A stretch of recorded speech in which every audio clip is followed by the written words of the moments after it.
Welcome to Mike on a Stool.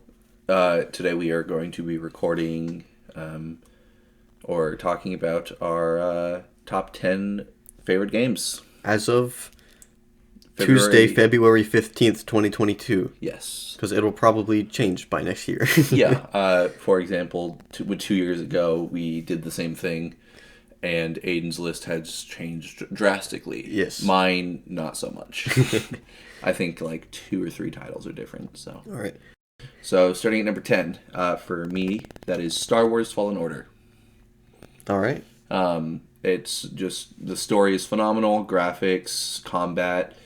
I've played through it twice now. The first time I played it, we were going to record it for a video, but the recording software wasn't working, so we just played it. You just played it. I was asleep for like half the time. So we started playing it with you watching and commentating. But then you went to bed and woke up the next morning to me almost done with the game. Yeah. The first time I played it, I literally could not put it down. I think I sat down for 19 hours straight and I played it. No food breaks, no bathroom breaks. Only Star Wars. And then I played through it again recently because it was free with Amazon Prime. I took my time. I did more of like the side quests, stuff like that.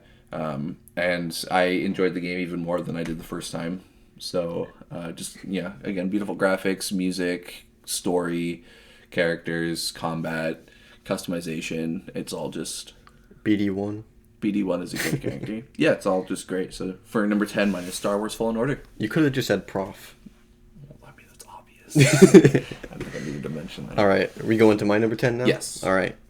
My number 10 is Halo Reach for the Xbox 360.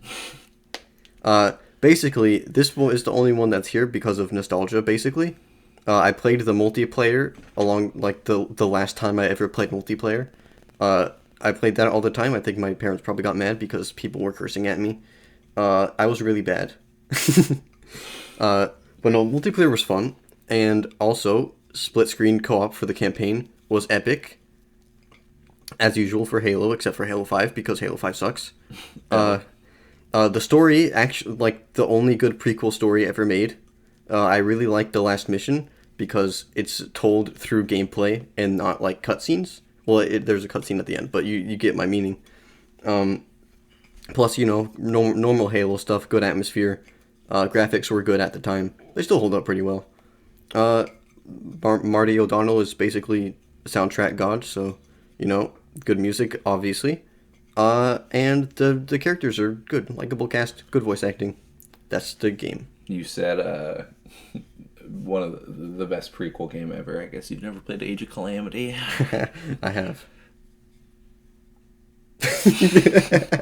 We're playing through that right now. We're playing right now. Yeah. So number 9 on my list is Paper Mario: The Thousand Year Door.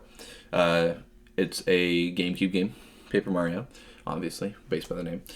Does it take 1,000 years to complete? Yes. Nice. I played it when I was younger, when it first came out. Loved the game then. Was really bad at video games, so I struggled. But I played it again recently, a few months ago, as an adult, and the game was better because I was actually able to understand what was happening. I was really good at the combat. I was also able to strategize more because the customization with the different badges and partners you can use in combat, along with the leveling system where you can upgrade your HP, flower points, or badge points. So there's just a ton of customization and basically just a ton of different ways you can play the game going through it. So that aspect of it is really nice. But like it's a Mario game, so story's subpar. One of the best story games. One of the best Mario stories. Yeah, one of the best Mario stories out there. Really, really good. Really, really cool. They introduce characters never before seen in the Mushroom Kingdom, like Mario, like Toadstool. There's a lot of personality in the game. And there's always more to do in that game, and I really appreciate it for that. So, yeah, number 9 is Paper Mario: The Thousand Year Door. Awesome. What are you looking at? I thought those look like my glasses, my old ones, so I was confused. Number 9 for me, Aidan. We didn't say your names. Anyways, You can tell by the voices now. yeah. BioShock. I played this on the PS4 like 2 years ago. I think during COVID lockdown. I played BioShock. I got it as a gift from my brother for my birthday the year before that, I think, to go with the PS4 that I received. That was 2018. Anyway, I never played it until like 2 years later, and it is good. Surprise. Uh, I put a typo in my notes. It says "good sorry." That doesn't mean anything. Good story. The twist at the end is really smart. I like it. I made a video I talk about it in on my channel, Another Internet Nerd, that you should subscribe to on YouTube right now.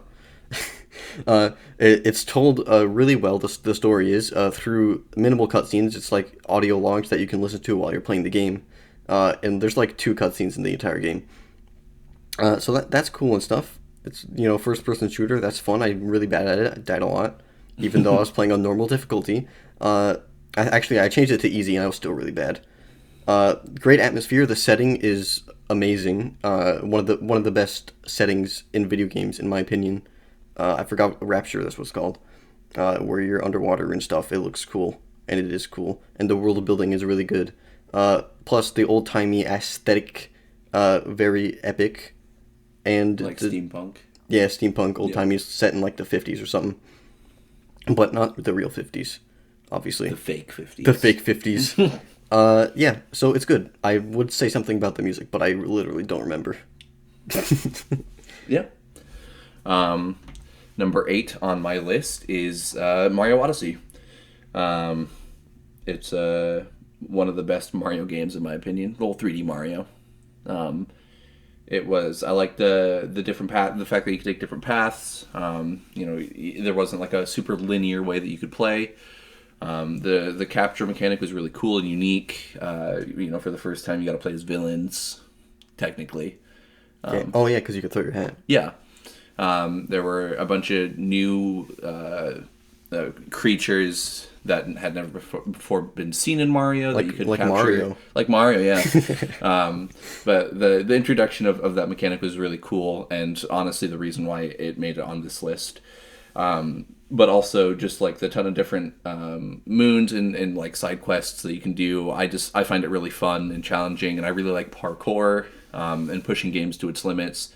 So, during my casual playthrough, discovering and learning speedrunner strats just to goof around and have a good time was really, really fun for me. So, Oh, yeah. Mario. Number 8 is Mario Odyssey. Nice. My number 8 is as far away from that as you can get. Phoenix Wright Ace Attorney. That's pretty close. The first game in the series. I could have put the whole series, I guess, but no, just the first one. Very engaging story. Characters, obviously, that's what you need for an adventure game. The mysteries are mysterious. You have to put a lot of clues together. It makes me feel smart, even when I get them wrong like 20 times. Banger soundtrack, of course. Iconic. Adrenaline pumping. Like when you got something and you're about to prove it to someone, adrenaline comes in real quick. Plus, it's a very funny game. And that is good because I like comedy. And that's my review of Phoenix Wright Ace Attorney. Nice. I do want to make a side note for especially number 9 and number 8. Music is a huge emphasis for reasons why I love this game. Especially recently, I've been listening to the Paper Mario Thousand Year Door soundtrack a lot. But Mario Odyssey music is still beautiful, top notch. I don't remember anything other than Jump Up Superstar. I remember a lot of the other like world themes. I did only play it once and then never listen to the soundtrack though. Fair enough. But number 7 on my list is Pokemon Legends Arceus. There might be some recency bias with this. No, this came out 2 years ago at the time we're editing. I wouldn't be too surprised. But this took the place on my old list of just Pokemon. Specifically Gen 4 and 7. This took its place just because I legitimately enjoyed this game more than any other Pokemon game. I would say with the exception of playing Pokemon for my first time. The nostalgic factor of that, I think, outweighs any any Pokemon game. But in terms of just actual enjoyment of the game, Pokemon Legends Arceus is top notch. No other Pokemon game like it. It revolutionizes Pokemon. The big open world areas, the new catching mechanic, the new combat. I like it when you can take out a gun and shoot the Oh, Pokemon. so fun! It's my favorite part. But yeah, I mean the music in that game is good, but nothing to, I would say, praise it for. That's fair. You like get to an area and you're like, this is good music. Yeah, like But you're not like, yeah. yeah, I'm not sitting there doing Fortnite dances in the middle of my room as I'm playing Legends Arceus, versus something like Paper Mario. So like it's a really good game. It's definitely the best Pokemon game I think I've ever played, and I think for that reason it easily makes number 7. Number 7 is for me Fire Emblem Three Houses. First thing, hot people. You got Raphael. You got Lorenz. That's number 6 for me, actually. If He's we want to talk bald. about it together. We want to talk about it together? I'll go first and then you can go after me. Okay. Or if you want to chime in on my points. Yeah. So, hot people, obviously, main draw point of every Fire Emblem game. Like Raphael, Yeah, Claude. Raphael. Claude, obviously. Lorenz isn't hot, but God, he was helpful. Yeah. Love Lorenz. Especially when he's bald. Yeah. Bald Lorenz. Marianne, Lysithea, Hilda. Waifus, classy, Yep. classy. Tea-time? Not Eldegard. Not Eldegard. Yeah, she's dead. We did Golden Deer, if you can't tell. Yeah. Tea time. Yeah. Tea time is cool because you actually get to like know the characters, Build a relationship with them. Yeah, through the gameplay, really. And it was a cool concept of learning more about them, not only through trial and error, but talking with them. You get to know more and therefore do better in tea times. Yes, and if you look up a walkthrough, you'll still get it. You'll still get the enjoyment out of it because you're still learning what the person likes. Yeah. But also, I think a big part of Three Houses was the story. I think the story was really good, really well built. The world building is cool. Yeah, really, really cool, really good. But also, like the gameplay mechanic, it's a classic Fire Emblem, but I feel like they did it really, really well. Yeah, made it really fun. It has the rewind feature thingy, which I know people are like, oh no, like it makes it cheaper or something when you make a mistake. But honestly, I've made so many stupid mistakes in Fire Emblem that I really need that rewind thing. Yeah, I mean, I'm not gonna use it if it's like, you know, if I mess up and it's my fault. Yeah, if I make, well, that's my bad. I'm like an avid, no, I don't know, avid's the right word, but I'm like a hardcore Fire Emblem. Like I really, really like Fire Emblem. I played most of the games. So I'm used to just like not realizing something and facing the consequences of my actions. Like if I mess up like really bad, like, and it goes like way back, I'm not gonna go like to the very beginning and redo the whole thing. Yeah, but like if I'm like just like busy talking or like not paying attention and I accidentally move somewhere or like I make it just genuinely incorrect input, I'm able to fix that mistake. Yeah. And that's something I really wish I had, because recently I'd played through Fire Emblem Path of Radiance. Oh, yeah. And so many times where I accidentally put someone somewhere where I didn't want to, and they died. So I had to restart the level, and I was like, I could have just fixed this if I had the rewind feature. But yeah, so just like genuine mistakes that you can rewind to make the experience more enjoyable and less frustrating. Mm-hmm. So I'm also a big Fire Emblem fan, but I haven't played as many games. Just the 3DS ones and Three Houses. And then I wrote, strategy is fun even though I'm really bad. Banger soundtrack, especially the theme song. Yes. Which is awesome. Normal for Fire Emblem, of course. Support conversations are cool. We already kind of talked about that with Tea Time. The class feature too, I really like. Yeah, yeah. In most, from what I remember from most other Fire Emblem games, you could really only take a character in like one direction. Like if they were an archer, they could only become a sniper. Yeah. But in this game, you could really make anyone anything. Yeah. Like I mean, one great example is Raphael. He's supposed to become an axe user, like a warrior. Like we just had him punch people. But we made him a handheld brawler. Yeah. And he became the most OP character on our team. Yeah. He could literally 1v1 an entire army. He took no damage and he killed everything. If you put our Raphael in Fire Emblem Warriors, the game would be over in half a second. Yeah, he would just... He would Thanos snap. Exactly, without an Infinity Gauntlet. Yes. But yeah, so it was that customized, I guess that freedom, and not really customizability, but that freedom made the game a lot more enjoyable. Yeah. Then I wrote, we kind of already talked about it. You get to know your house really well. Yes. All the characters. It's kind of rare, I think, to actually like get to know the characters in a video game as well as we did in Fire Emblem Three Houses. I would agree. It also really makes you, when you hate a character, you hate a character. Yeah. So, they do a good job. Except for Lorenz. We flip-flopped on him. I mean, I don't think we ever hated him. We just dogged on him the entire time. That's true. But he just came in clutch too many times. We had to love him. Yeah. Then he really came in clutch many times in our playthrough. At the beginning, you'll see once our Let's Play finishes, which is probably never. No, I'll edit it eventually. Yeah, I'm the one editing. I can make the joke. I know. I edited some too.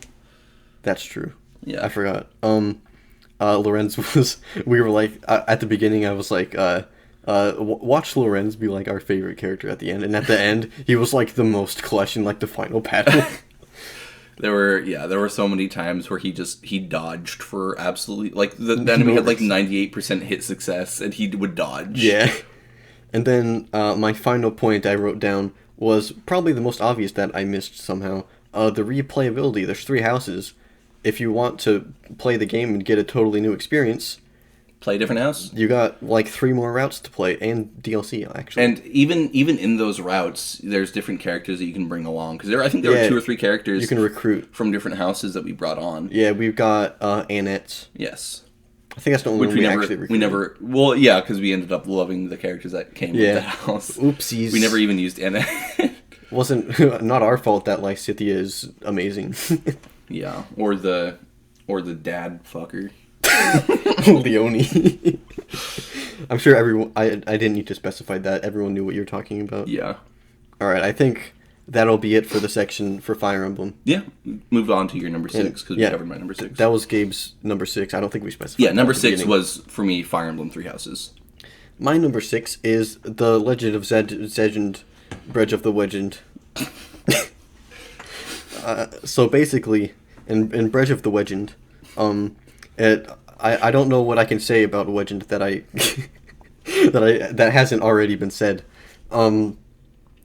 Obviously, there's an open world, which is new for Zelda. When it came out, I'd never played an open world game before, and so I wasn't excited or worried. So that was okay. It's a game that I was very hyped for though, and it lived up to it. Probably surpassed my expectations. The open world is really interesting to explore. I only feel like I need to teleport like when I'm really far away from something, or I just did something really stupid and died. It has horses, so that makes it the greatest game of all time immediately. And there's a horse god. Yeah. Ragdoll physics make every game great. That is an indisputable fact. Love blowing yourself down a hill. And every time you shield surf and it breaks and you fall down a massive hill, that is the best part of the game. Story, it's good enough for what the gameplay is, I think. It's not the best story I've ever played through, but it's alright. And Link is hot. That's my number Zelda. 6. And Zelda and Paya and Impa. Young Impa. Old Impa. Oh, Granny. That Grunacy. At least I didn't say Pura. That Impussy. Alright, that's my number 6. Okay. I like that. My number 5 is Xenoblade Chronicles 2. Woo! Aidan and I played that mostly off camera. Yes, we streamed the ending of it. Yes. But yeah, so we played most of that off camera. We streamed the end of it. But I absolutely loved Xenoblade Chronicles 2. I really did have my doubts about it. Yeah, I was really not expecting you to like it. I was like, oh, he'll try it, and it'll get like 2 hours in, and then he'll never pick it up again. I was really hesitant. but I went into it with an open mind, and just hoping for a good time, and that exceeded my expectations tenfold. Yeah. The character is phenomenally built. The world, phenomenal. The graphics, surprisingly good. This is... Oh, sorry. What are you saying? This is my number 4, so I might as well say stuff too. Yeah. But keep going. Oh, I was going to say the characters really well put together. The world really well put together. Graphics, good. Combat, phenomenal. Music, the music is so good. I fell in love with every character that was on our team except for one. Rex and Pyra. There is one who shall not be named. Oh yeah, right. He will not be named. He go to hell. I hate him. He's creepy and weird. But he's a good tank. Yeah, I hate Gramps too. He's a good tank though. Good tank. But yeah, on the topic of Pyra Mithra, they weren't the greatest characters, but I don't think they were awful. They weren't terrible. Yeah. They're like there's 2 parts to like Rex and Pyra. They were just and over Mithra. sexualized pedos. True. Like there's the part of Pyra and Mithra's story that's like the centuries old like Aegis stuff with Malos, which is very good villain, by the way. Yes. And good voice acting for once. And what was I gonna say? And then there's the part where when they're actually interacting with people, they have like no character. It's a sex simulator. And it's like basically they're waifus for the sake of being waifus. I told you this earlier. Yeah. They're basically just like, what is the ideal person we could give to a 15-year-old that's playing this game? And also Rex, who's 15, and has a romantic subplot with 1,000-year-old beings. With big tits. Yeah. Character design. But yeah, I mean, back to the like point of characters. The characters that you're meant to love, you love. The characters you're meant to hate, you hate. Yeah. But even when you hate them, there's... It's like, you hate them, but it's also like, man, this is such a good villain. Yeah, I love this villain. But there's also that sense of sympathy, right? Yeah. Especially with, like, Jin. You get, like, both sides of the story, and you're Yeah. like, I get why you're doing this, but I don't agree with you. Yeah. I would say similar to, like, a Thanos, you know? Like, Yeah, obviously doing very bad things, but you sympathize with them. Yeah. Because they're going through struggles just like every other person Yes, does. and they lay out the backstories really nicely. Yes. For each of the characters, not even like the big bad guy and the big good guy. Every character is even really like, fleshed out. Even like the what are they called? Side like characters. the side villains. Yeah. Like freaking the blonde guy.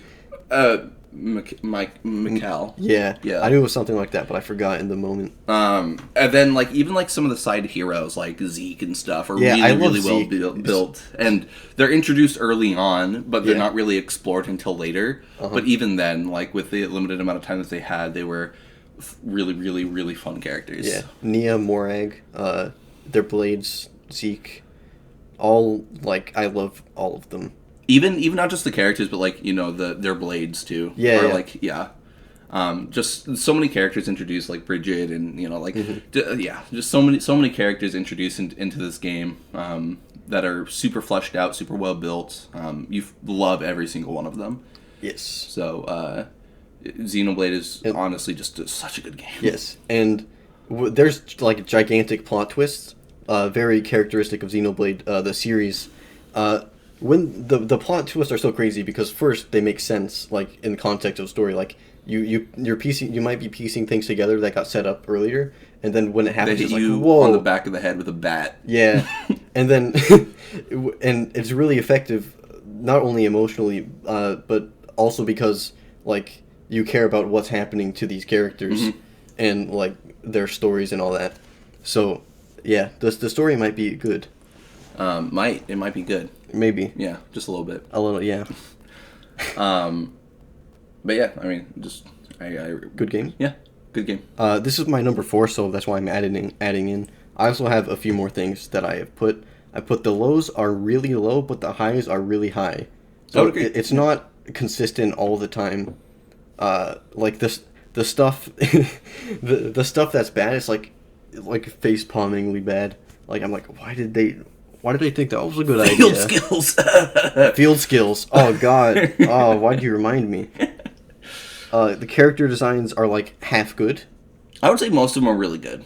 I'd say Rex and Pyra and Mithra could be better. Later Rex is really Later good. Rex is better. Early Rex is bad. Like, and then there's like Zeke and Nia and Morag, which are awesome. And then the I forgot where they're from. The villain people, the Americans. They're good, but also they're designed by Tetsuya Nomura, who is the Final Fantasy Kingdom Hearts guy. And they're good designs, but like it's weird seeing them next to each other.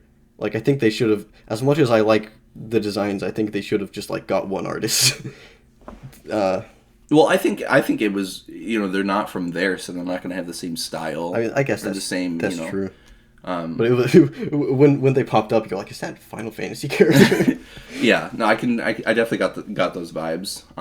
But I thought it was another way of just adding character to a character that didn't really matter. We haven't talked about the gameplay. Yeah, I mean, I mentioned combat. Oh yeah, yeah. The combat was really fun. I did not understand the tutorials when I played it the first time. I played it myself, and then I watched Gabe play it. When he was with me playing it, he understood it a lot more. Yeah, I was also explaining it to him. But yeah, the combat was really good. There was actual like team compositions. There was customizability with items you could put on characters. There was blades. Gotcha. Yeah, so there was also the sub combos, the different elements that you could mix together to do different big moves. There were just a lot of different sub mechanics built into the game that were really fun to explore and use and put together. So yeah. And I'm not a huge fan of like super grindy games, but this game, in my opinion, had just the right amount of grind. You didn't have to spend too much time either before or after each like stage, quote unquote, to like be in a good spot or to get what you need. And there was really only one time where we really had to like grind, but that wasn't even, we didn't need to do that. It's because we wanted to, So I think when I played it the first time, I grinded once. I hate grinding in games. And I got to the end and I was really underleveled, and it took me like 2 months to beat the final boss. So I feel like I should have done some more grinding, but I just didn't. I couldn't motivate myself to do so. I think the only reason I was in a good spot when I did it was I don't think I did even that much more grinding than you. I think I just did a lot more side quests. Yeah, you did more side quests and stuff. Yeah, which allowed for our team to just be a lot stronger. Yeah. Now, I have a few more notes before we move on to the next one. Okay. Obviously, we'll be talking about the ones higher on the list more, if you couldn't tell. Yeah, did that one. Did that one. About not liking Rex. I mean, I like Rex, but it's the flaws. In and out. Yeah. Bad voice acting. I don't know if I have to say much more than that. Most of the actors were good. Like, the Mallows was really good voice acting. Rex, like, you need the main character in the big moments to, like, have good voice acting. Yeah. I feel. Yeah. Now, what I have to say about that is, I enjoyed those moments not because I felt it like in the game. Like I wasn't like pulled into the game because of the voice acting. I really enjoyed those moments because Aidan and I were laughing our asses off. Yeah. At Rex going no. Yeah. So I feel like I was talking to you about this yesterday about voice acting in Xenoblade, but like, when there's I feel like I was trying to figure out how like this could have happened, because like I'm sure he's a fine actor, right? Yeah. They wouldn't have hired him if he wasn't good. He had his good moments too. And he had a few good moments, and he was good in conversation. Yeah. But like when he needed to scream or something, and there's a moment where like Pyra falls down and he catches her, and Rex, the character model, is like, Pyra, and he's like, Pyra. Yeah. I'm like, he can't have known like what was happening in that scene, and like maybe even the director didn't know what was happening because the Japanese side didn't communicate or something. I'd be really interested to figure out what's going on in those sessions. Yeah, I would just say it was just a big lack of communication, and they didn't have what they needed to do what they needed to. So yeah, having European voice acting, by the way, makes it a lot more interesting than the usual LA voice actors. Yeah, and the rest of the characters were mostly good. They had a few duds, but that's probably because of the same reason. I would also say not every game's going to have every voice actor be good. There's But going to be the duds in there. Of course there are. Yeah. Like, especially in a big game. But like With lots of voices. Yeah. Yeah. I'm talking about the main cast specifically. There's moments I was like, I should be feeling something besides laughter. And then I think I had I already talked about that. The music. I hit my pole Lamp. I was thinking lamp, but I was thinking like a desk lamp when I was thinking lamp. So I was like, it's not a lamp. It's a pole. It's a pole. The music is like Xenoblade is one of the only series, Xenoblade 2 specifically, where I just like sit and listen to the music when I get into an area, or I hear it and I'm like, what? Yeah, you know what I mean? Yeah. Yeah. That was that Xenoblade music. We definitely paused and stopped a few times to Fortnite dance. Yeah, in normal games, like the soundtrack is good and like it feels like how it's supposed to, and here it's like it exceeds, it emphasizes like the feeling. Even like regular towns, Yeah, you're like, oh, this feels like home or something. You and know what I mean? Like the battle theme, I would say got the tiniest bit repetitive at the very end. But like the Torno one though was banger. It was I still enjoyed it through like 90% of the game though. And the theme song Counterattack is banger. Yes. Absolutely. All right, is that Xenoblade 2 discussion complete? Yes. Now on to my number 4 since that was your number 4. I still have my number 5. Oh, okay. I just skipped it because it was close. Yeah. On to my number 5. Xenoblade 2 is my number 4, but it was so close I just decided to butt in. My number 5 is Final Fantasy VII, the original. Even though I like the remake, but that story's not completely yet, so oh well. I played it on Switch 2019, I remember specifically because that's when I played a lot of my favorite games. The music is good. Nobuo Uematsu, very good at music. I'm surprised at how well it's held up, considering how low quality the music actually was, like in audio quality, I mean. Just because the compositions are so epic. The gameplay is alright. It's turn-based, not the best thing ever. Kind of boring sometimes. Thankfully, there's like you can speed it up by 3 times in the Switch version. But it does have like cool strategical things. You can add stuff to your character, materia. It gives them like specific powers, and you can work that into the characters really nicely. The characters themselves, iconic, obviously. I don't know if it's obvious. Anyway, they're really likable, really distinct from each other. They all have their certain charms. They have expanded backstories, which are really cool. And I felt really connected with like really polygonal characters. The story, a lot of twists and turns. Is probably the most praised part of Final Fantasy VII. Editor note: put the definition of polygonal on screen. I feel like there's more to talk about. Oh, Sephiroth is a cool villain. Very epic. He's I wouldn't call him hot in the original because he has no texture. But yes, Sephiroth, good villain, very intimidating, has a cool backstory. Big sword. He's also the game shows its age, but in a way that's really funny.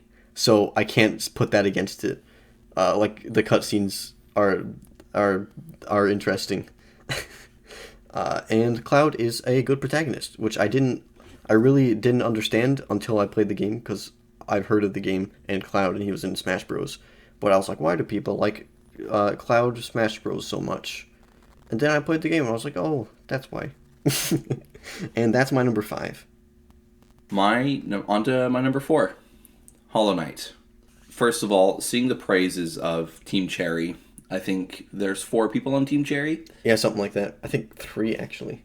Well, no, I know the 4th is like marketing. Oh, okay, yeah. It's probably 4 then. I know there were 3 that worked on the game. Yeah. 2 developers, 1 music. Mm-hmm. And then the 4th one they hired on for marketing. I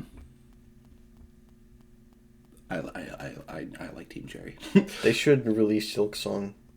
I think. Well, I know I'm glad that they're taking their time on it. I am getting a little impatient, but I'm really glad they're taking their time on it. Someone like quote tweeted the original announcement. I was like, whoa! I should send this to Gabe. And then I saw like 2019. I was like, yeah. Well, they Well, actually a few days ago they talked about the game. They're like, we're really excited to release the game out to you, and we're working hard on oh, it. nice. So everyone was like, Good to have an update.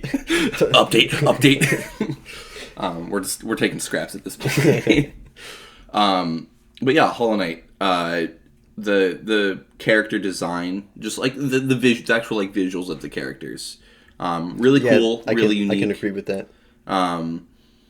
I really like what they did and how they did it. I like the animation too. Yes, the animation style and how they did it was really good, really smooth. The world building, phenomenal. Some of the best world building I've ever seen in gaming. Okay. Really like it. Super good. But also like the visuals of the world. Each area is super unique, and you can tell, and it really gives the vibe that it's supposed to. But also visually, they did a really good job at foreground, background, and then like to add depth, they added like super blurry, really close things that like pan across the screen as you're walking across. Yeah. So they did a really good job on the art design of this game. The combat is one of my favorite combat systems in any game. It's simple but so complex and unique. And I really like it. It allows for a lot of mechanical skill to be displayed while not requiring a lot of mechanical skill. I'm still bad at it. You can beat the game and get through the game, not with general ease. It is a very difficult game, but you can get through the game without having a lot of mechanical skill. But if you do have a lot of mechanical skill, it feels super satisfying to use the combat in the game to its full extent. And then there is the game mechanic of charms, which are basically just enhancements, Yes. Different charms do different things. There's a bunch of different combos. There's secret combos where if you have these, there's nowhere does it say if you equip these charms it does this unique thing, but through experimentation we have figured out what charms do what together. Nice. I love secrets. And some of them are really busted. Some of them are really stupid but funny, and really bad. But it just adds character to the game, and it really shows that the developers care and that they had fun and they enjoyed what they did, which I think is one of the most important things about a game. If the developers had fun with the game, and it really shows in the game. The story is also one of the best stories I've ever seen in gaming. It is really not shown through the game if you just play through it normally. But if you do the digging and you look around and you pay attention and you remember a lot of the stuff, the world and the characters and the story of the night is super cool. I love having to actively find out the story by yourself. Yes. It's so good. And there's a lot of it is still super complex and hard to understand, but there's lots of videos out there that explain it really well. And after you've played the game even once, and while looking through while looking around to try to find the story, a lot of things make sense. So I recommend doing that. And then something I really like about this game is. And a lot of the free updates that they gave for this game, I think there were 3 big free updates. Okay. Each one adding just onto the base game. Nice. There were new areas, new bosses, new mechanics, new badges that you could equip and use. It was the second update, which is called the Grim Troop, added my favorite boss in gaming. Nice. And is it difficult? It's so hard. It's okay. So hard. I think it took me a month to beat. Oh, and I did it for hours a day, every day. I'm never gonna beat that boss. Luckily, he's not required, but okay. there's a path you can take to avoid him. Okay. And still get that section of the game done. I'm looking forward to continuing my playthrough. Yes. I'm 4 hours in, and I'm really bad at it, but I still want to play it. I hope that you beat it and enjoy it. I'll beat it and hate it just for you. Thank you. Hate play it. And then one thing that they added as their final update was a place called God Home. And it was a place for the mechanically enhanced players. The players that wanted to test their limits and see how far they could go. It is a coliseum of sorts. Oh boy. A boss rush coliseum. I That will is never play that. not just bosses, but it's a hordes of enemies, harder versions of the bosses. They added, you can do challenges like one hit KO. Like you can't have any badges or upgrades. It's so cool. But also something very similar to like this is a Metroidvania game, so there is a linear aspect to it. But I really like that you could do this game in various orders. You don't have to go to this area and then this area and then this area. And there's even skips that the developers were aware of when they released the game, but their mindset was if the players find it, they deserve it. So there's you can get to different areas by bouncing on an enemy's head at the right time. So like there's just hundreds of different ways you can play this game, different paths you can go, and honestly, everything about this game is like near perfection in my opinion. So Nice. I really like it. Do you? Obviously. I don't believe you. You don't? I'll put it higher on my list if you want me to. All right. I agree with pretty much everything I could agree with that I know of the game. Yeah. And that was which number? That was 4. So I already did my 4 Yes. with Xenoblade, so talk about your number 3. Okay. My number 3 is Child of Light. I have that game. I bought it for $5. I also bought it for $5. I haven't played it since I bought it. I got it on Switch, so it was the like definitive edition. Yeah, same. So it came with extra quests, extra storylines, and an extra character. The story of this game, while it's weird because this game is number 3 on my list, but the things about it aren't like as high as everything else. Mm-hmm. It's the combination of everything that makes it better, in my opinion, than the others. Like each singular aspect of, like, for example, Hollow Knight is like peak, but everything combined is higher than Hollow Knight. I gotcha.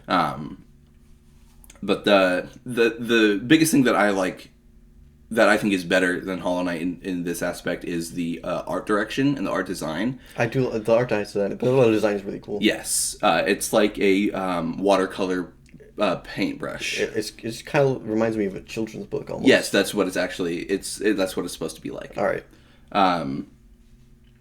It's super cool. It's like a 2D 3D game, Mm-hmm. or 3D 2D. 3D. Rudy. But it's super cool. This game is very, very, very linear. But the world building is really cool. The characters are really well built. The combat, I think, is more enjoyable than Hollow Knight because it is not mechanical, but it is strategical. Yes. And I have noticed I've always enjoyed strategical more than mechanical. While mechanical really does push the limits. Brain is fun. Strategical is more satisfying. Yes. The being able, the feeling that I just absolutely brain fucked this game is more satisfying than I moved my fingers at a million miles an hour. But I'll also add, when there's puzzles, it makes me feel smart. yes, and there are lots of puzzles in this game which are really cool and really fun. But the best part of this game, I think, in my opinion, is the combat. The strategical aspect of it, the different partners that you can use, the different abilities, mana costs, upgrades, stuff like that. Making sure you have that balance. Your weaks aren't too weak and your strongs aren't too strong. Mm-hmm. The story, again, really, really good. I really enjoyed it. It was one of those games I had a hard time legitimately putting down, but I had to because I went to school. But the story is absolutely beautiful. The world building is really, really cool. It feels alive constantly at every turn, at every point that you're in. The world feels alive, and it feels like you're in it. And they do a really good job at relating a lot of like the world, but also the world and the struggles of the different characters in the world to you to make it feel real but distant. So, yeah. Nice. That your whole thing?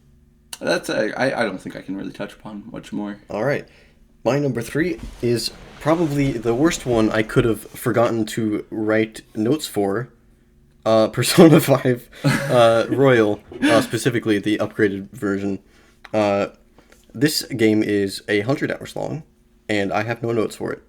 So I am going to try to use my brain, but that usually doesn't work for anything. Spitball. Yeah. First of all, if people that know Persona 5 Royal know that there's like an added like epilogue thingy, I think I accidentally missed that part, so I can't touch on that. So I don't know all the new story stuff. But Persona 5 generally fun. It has turn-based combat, which I know turns a lot of people off. But also this is a game where people who don't like turn-based combat say it's their favorite game ever. So. Who can say? It turns a straight man gay. Yes. It's similar to Pokemon, but more complex, more strategical. That you have 4 party members who have your 3 of your party members will have one persona, which is like a stand or a Pokemon or something. There's more depth too. And there's a bunch of different spells, not spells. That's Harry Potter. Abilities. Yes, like attacks you can use. You can use physical attack and. Some enemies will be weak to that. Some enemies will be weak to a nuclear skill or a lightning skill, or etc. etc. You can use that, knock them down, and then you could like try to get money off them. You could try to make them run away, or you could do an all-out attack and kill them. So there's all sorts of stuff you can do with that. Other side of the gameplay is being a normal high school student, which sounds really boring, but it's not, and it's really hard to convince someone that it's not. But there's just like a ton of stuff to do, manage your time, talk to people, date women, and not men, because they don't let you be gay. No! So this game is a 0 out of 10. No! Number 99. Yes. But it's basically, there's like, not social links, that's the other game. Confidants? It's something like that. It's like supports in Fire Emblem. It's Confidants. Yeah, Confidants. I just saw Sakurai tweet about that. Sakurai did tweet about that. He didn't get one of the characters. Full confidence because there just wasn't enough time. Yeah, he didn't get Yusuke. No, the characters are really likable. Some of them aren't my favorite, but I like all of them, which is impressive. You can see the beauty in it. Yeah. They all have their specific stories. It gets a little repetitive in the middle, but that's okay. Really long, but back to the high school part. Like there's a bunch of stuff you can do. You can get a job. You have to answer quizzes, which means you look it up on Google. That gets your stats high for intelligence, and you have stats for charm and proficiency and all that stuff, which makes you good at like crafting locks or lockpicks. And if you have proficiency, if you have high charm, you can go out with girls and stuff. A bunch of things require your stats, and you need them maxed out, and there's just a lot of stuff in this game. Obviously, the story's good. If I went and looked at the whole story of Persona 5, it might not be as good as I remember, but like it's very long, and you're so invested in the characters, it doesn't really matter. I think music. I know everyone listens to the Persona 5 soundtrack, so I don't really need to touch on that much. It's pretty good, and the intro is good, and that's all I can spitball. Yeah. That's my thing. I like it. My number 2, Super Smash Brothers.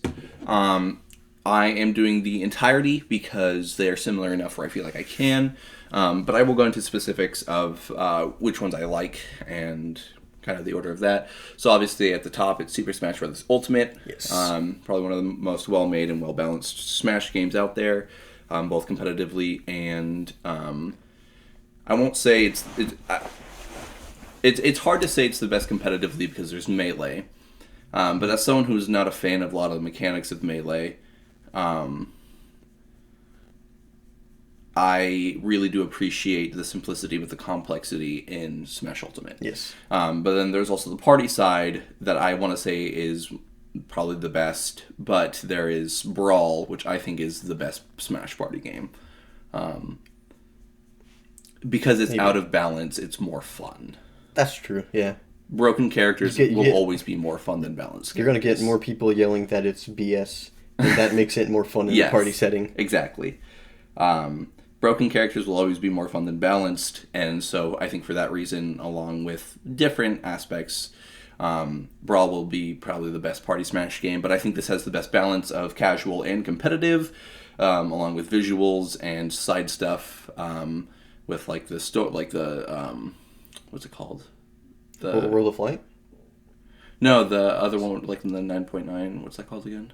9.9? Oh, classic mode. Yeah, classic mode, really fun, cool. There's actually like a goal.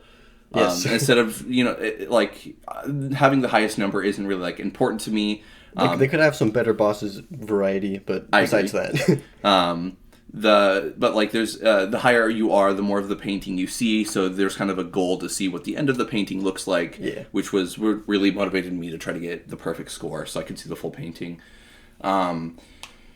But then World of Light, I will say, is probably the most disappointing thing out of a Smash game I've ever seen. Dang.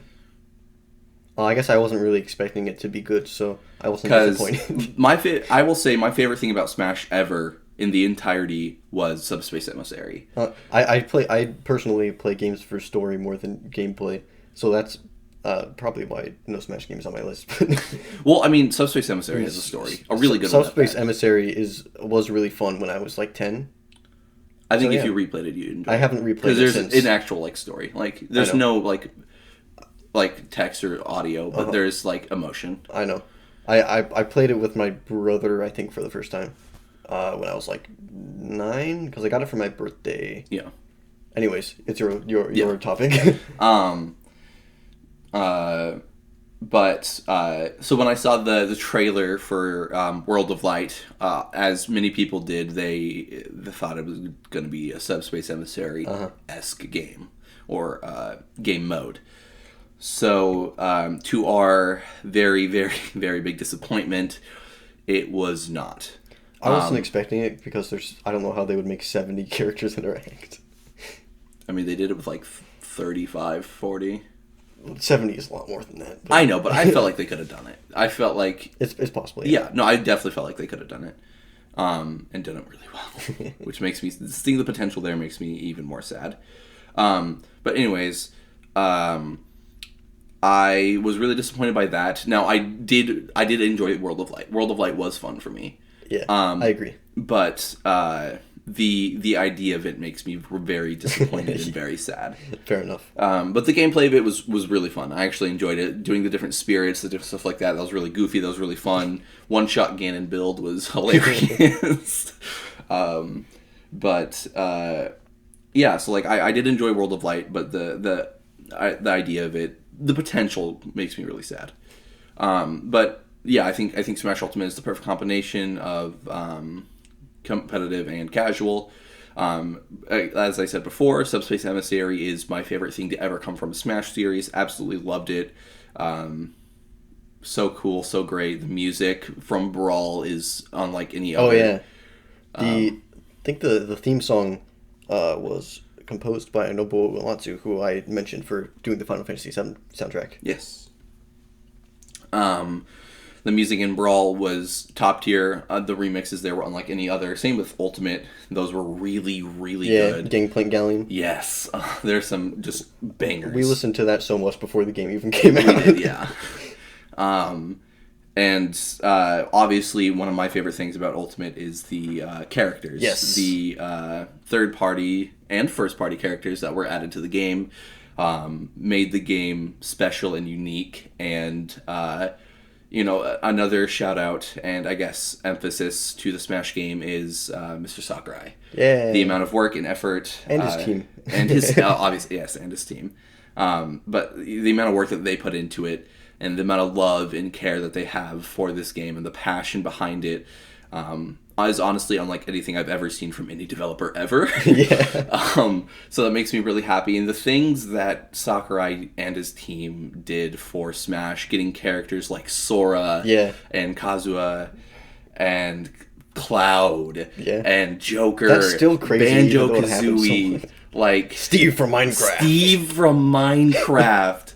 It like the list really does go on. Isabel. Like, the expansive list of characters from that game. We're never gonna see anything like it again. Never. This I think will be peak Smash. Yep. And I'm happy with it. I'm happy with this end.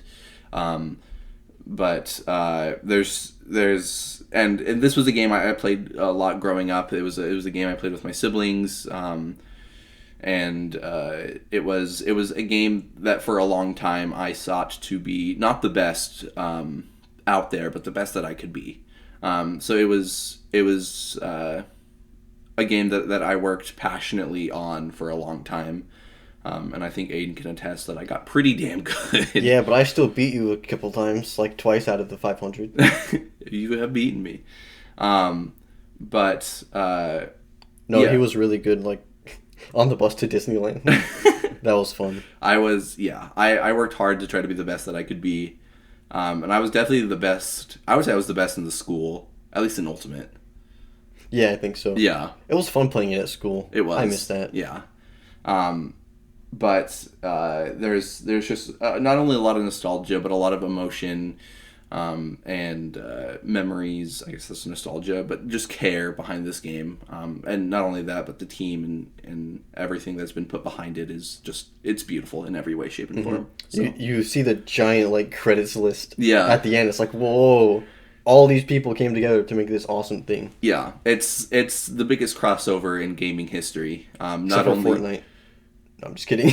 well, like I don't need like I was gonna say the biggest crossover in gaming history, not only in terms of characters in the game, but people who have worked on it. Yeah, true. I don't think nearly as many people from different corners of the gaming industry came together to help with this game as did the people in Smash. Yes. So Fortnite was like, can we use this character? Yes, here's money, thank you. Yeah. So, yeah, that's my number 2. All right. Super Smash Bros. Ultimate. All Well, right. Super Smash Brothers. In general. Yeah. Mainly Ultimate? Mainly Mainly Ultimate and also Subspace Mainly, Emissary. yeah. All right. And my number 2 is... I can't wait on when it like pops up on screen. Number 2, Super Smash Brothers Ultimate. Well, Super Smash Brothers and mainly Ultimate / Subspace Emissary. I'll make sure to put that in the screen. All right. My number 2 is Xenoblade Chronicles Definitive Edition. The original, you might say. So this game, I like it. Okay, next. It's you might be wondering why 2 and 1 are so separate, and they're really not. Like, they're right next to each other in my brain. Except there's other games that I had to put in there also. So the first one, I think the gameplay in Xenoblade games, they're so big and there's so much stuff that there's also a lot of bad stuff. Yeah. The gameplay is satisfying. It's very satisfying. It's really fun. After a while, like a third of the way through the game, because this goes for the second game as well. Like, you start it and you're just like sitting there, and It's a snowball. the character's punching thing. Yeah, it's like a snowball effect. Starts off small, but yeah. it gets big and fast. Yeah, and the other problem with the beginning of the first game is that it's not as interesting as the start of the second. You're not like asking questions or anything. You're like, oh, well, they're dead. I remember when I was playing through it, and I was just like joking around, like, "Oh, haha, they're dead," and then you were like, "They're dead." Yeah. I was like, "What? Wait." So it starts off slow. That's the biggest complaint I can make about this game. Even the story takes a little bit, but once you get into it, it's like the best thing ever. Like you hit a Xenoblade moment. That's what I call them. I think you know exactly what I'm talking about. I know exactly what you're talking you hit a about. Xenoblade moment like a third of the way through the game, and then it's like top tier from there out. Yeah. Oh, that's literally what I wrote next. I was going to my next point on my list. The music, again, just like the second game, very epic. The freaking, what's it called? The song, you know what I'm talking I about. do. It's the freaking song when you go against big enemies, and it's the Smash Bros. Everyone knows what I'm talking about. Play the song. Yeah. That song is epic. The rest of the game, just like Xenoblade 2, I get to a place and I'm like, whoa. And yeah, the music enhances the experience. Characters I don't like as much as in the second game, but I still really like them. They work really well as a team. And it's where I said the second game had like really low highs and really low highs, really low lows and really high highs. I think the first game is a lot more consistent. Yes, balanced, consistent. The things I like in Xenoblade 1, most of the time I don't like as much as the things I like in the second game, but they're consistently good. Yeah. They're good the whole time, and it builds to make, I think, a better experience in the story. Also, I'm not laughing at the main character's voice acting. The voice acting in Xenoblade Chronicles, the first game, is very good.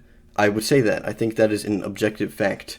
Shulk, especially Adam Howden, I think is the voice actor, really good. Very, very good screams, which he does pretty frequently.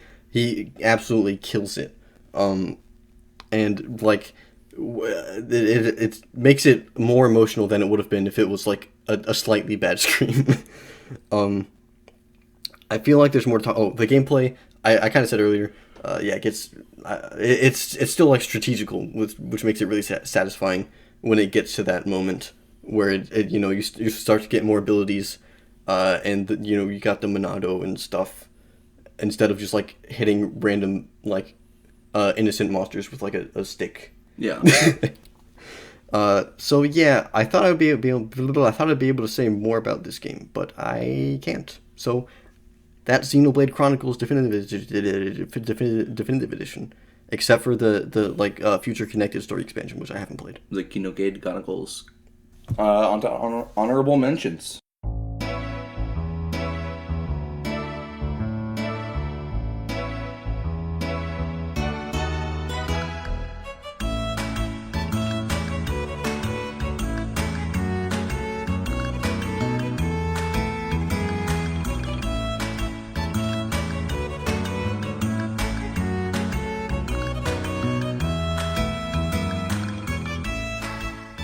Onto our number one game.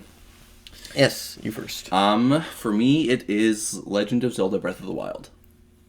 Man, that's totally different from my number 6. It is probably the game I've played the most. That's ever. true. How many hours do you have? Like 700? I think I have 800, 900 now. Wow. That's like more than my entire life. It is actually. I can tell you that for sure. I have the most hours on this game. I have enjoyed out of the I would say 800 to 900 hours I have on this game now. I have enjoyed like 90% of it. 10% was me just mindlessly wandering around, not really like enjoying what I was doing, or like getting bored. But I would say a solid 90% of the hours I've put into it, I have thoroughly enjoyed. From the minute I started my save file, to the 4 times I had to reset because I soft lock. I soft locked myself out of the game. Replaying through the game 4 or 5 different times. I went through a different path each time. I did something different. The first time I played through, I just went hardcore story. Didn't really do much of the side quest. Didn't really explore much. I loved the game. I had so much fun. The second time, I did a different path. I went through different divine beasts, still really story-based, or story quest-based, more than anything. And then my third playthrough, I was really, really insistent on exploring the world. Seeing what there was to explore, seeing what there was to see, and seeing what the game had to offer in terms of open world. So I covered about every inch of the map that I could. And it was more fun than playing through the game normally. The deepest corners of the map are so fun to explore, so fun to get to, really satisfying. And the highest heights, the deepest depths, it's so cool. And discovering a hidden village in the middle of nowhere that didn't have anything to do with the story, but seeing the life and the characteristics there makes me want to kill them all. And the relatability, the like similarities is more what I meant to Outset Island from Wind Waker. I saw that almost immediately, and Wind Waker is my second favorite Legend of Zelda game. I haven't made a Zelda list in my head, but I do really like Wind Waker HD. And so seeing that made me really, really happy. But seeing like the life and the characters there, and a lot of the side characters aren't. They're not super fleshed out. They're not fleshed out, but they're really likable. They're really, really likable. And you Pi can, is hot. And you can tell that they built the characters to feel like that they have their own life. Yes. They have their own day-to-day activities, their own day-to-day struggles, anxieties, troubles. You pretty much know exactly what Paya does every day. Yeah. Like, you see her walk... You can follow characters and see what they do throughout their day. And then you can read her diary, too. Yeah. And see how... so a little side note, or like a kind of off topic, not really though. There's a speedrun category for sex with Pi. Oh yeah, I forgot about that. That's great. Speedrunning this game seems awesome. Yeah, it's, like if I knew how to do it, I would. Yeah. This is another game very similar to Hollow Knight, where the mechanical skill level of this game is still raising. A couple months ago, people discovered new mechanics about this game. And like every once in a while, you see like on social media, like you'll see like someone just discovered that you can light squirrels on fire and they'll kill you. Yeah. Or like even like most of the time they're bugs, but like new ways to just expand on the game and just stuff you can do. Like people found out that you can. If you like shoot an arrow while holding a bomb in your hand, while like in the air, you just start flying. Mm-hmm. You just get like shot across the map at like really high speeds, and that like changed the speedrunning game. And this game is still growing and evolving, and people are still learning about it, which I think really speaks to the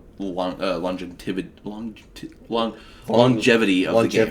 The longevity of the game. Once I heard you say it, I was like, wait. Yeah. But each time I played through it, I enjoyed it more and more, and I never got tired of it. I never really got bored of it. Like these were areas I'd already explored. These were areas I'd already known, but I was still finding new things about it. Mm-hmm. And the art direction and the graphics of the game were top notch, especially at the time. Like for like a Zelda Wii U game, I played on the Wii U. So did I. So it was breathtaking. It really made my breath wild. Kill me. Okay.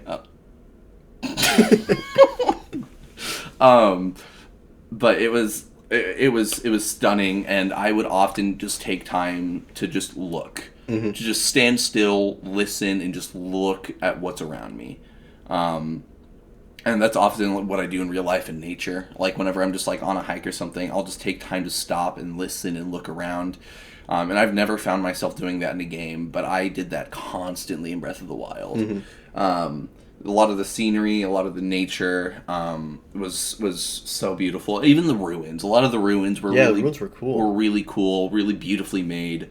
Now, this I will say the story was not like the best story I've ever seen, but I feel like it gets too much hate because sorry. Keep going. I feel like that this was never meant to be a standalone game.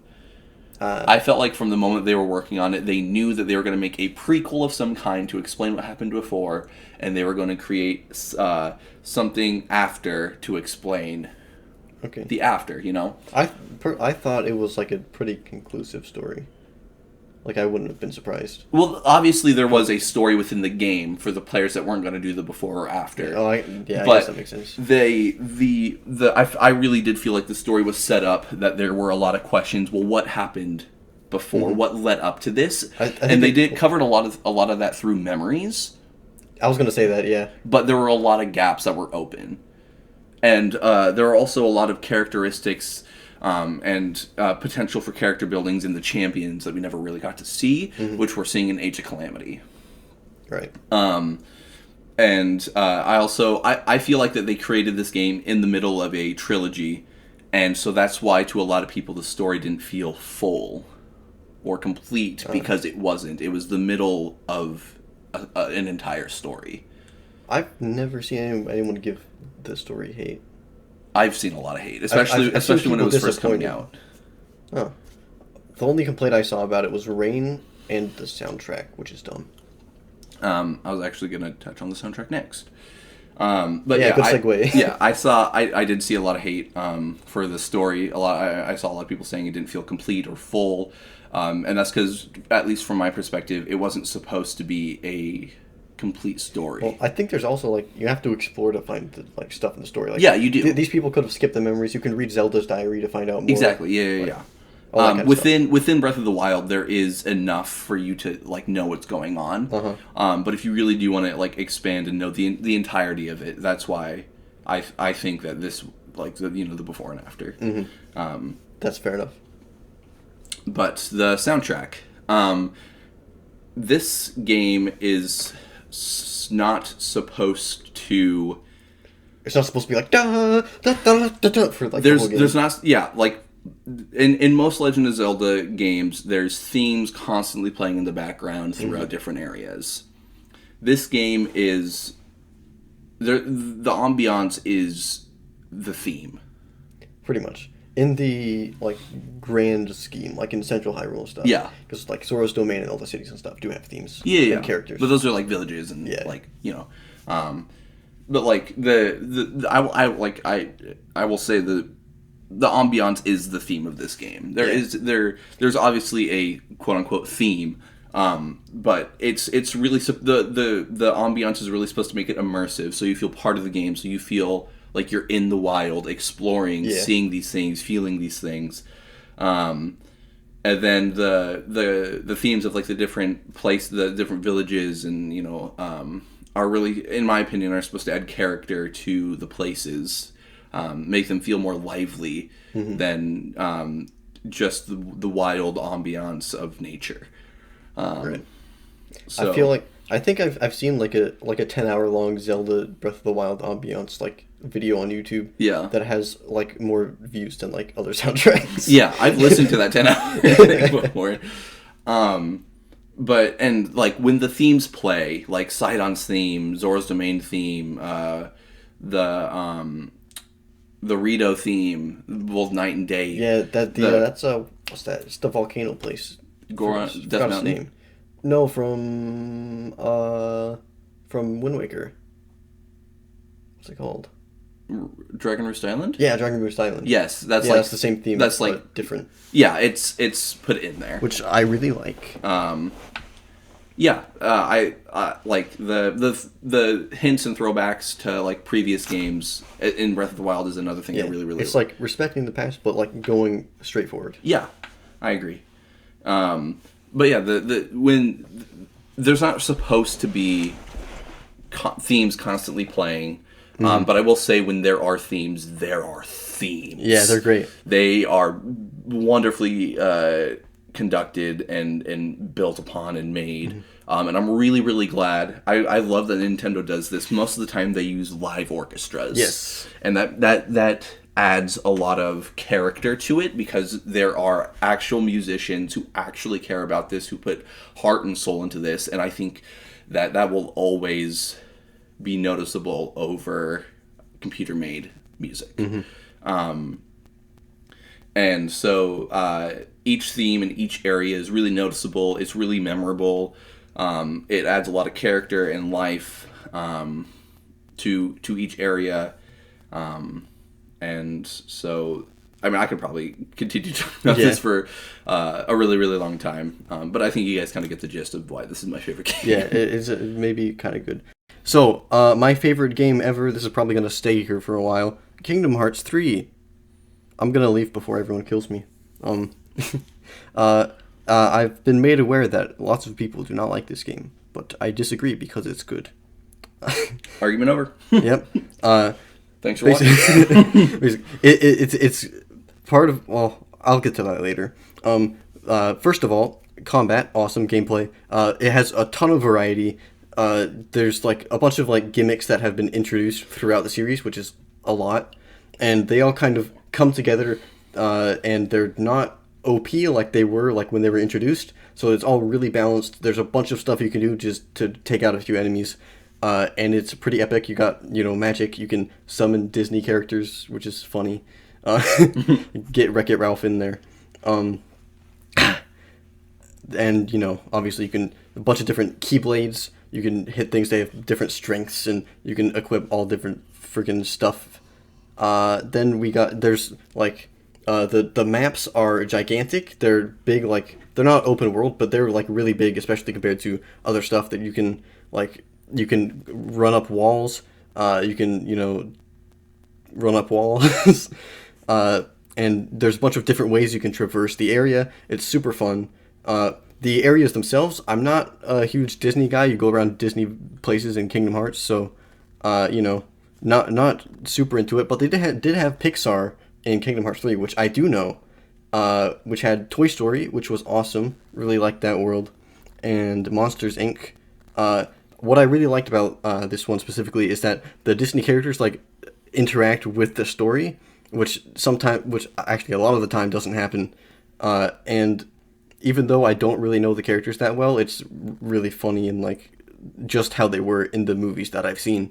Like there's a scene where a big villain comes up and then Sully from Monsters Inc. just like yeets them into a door, like one of the Monsters Inc. doors. It's great. And also when Woody tells young Xehanort that no one's ever loved him before, which is true because all his friends died. Which means no one loves him. Yes. I already went through that. The marketing was not good. I wish they didn't spoil the whole game. That kind of made things less fun. You would think so. Yeah. The story, probably the controversial part, I guess. It relies on your knowledge of Kingdom Hearts. So the more you invest yourself in the series, the more you will get out of it. So you could play Kingdom Hearts 3 as your first Kingdom Hearts game, and you could understand what's happening, but you wouldn't care. But I, myself, have invested my whole life into this. As I wrote in my next note, Kingdom Hearts has my soul. So, the more you know, the more you get out of it. I didn't know what to expect, and I was very pleased with how it ended out. It was a good conclusion to that arc, which is 9 games long. And yeah, all is cool. I have nitpicks and stuff, but it'd be like that with everything. There was music, again, there's a lot of reused music since it's the final game. They're doing a lot of, not reused, but like reorchestrated stuff, which is really good, but there's not a lot of just original tracks, which is kind of sad, but that's fine. And yeah, the story itself is kind of like you mentioned with Hollow Knight. You have to go out and find things to enhance the story, I guess.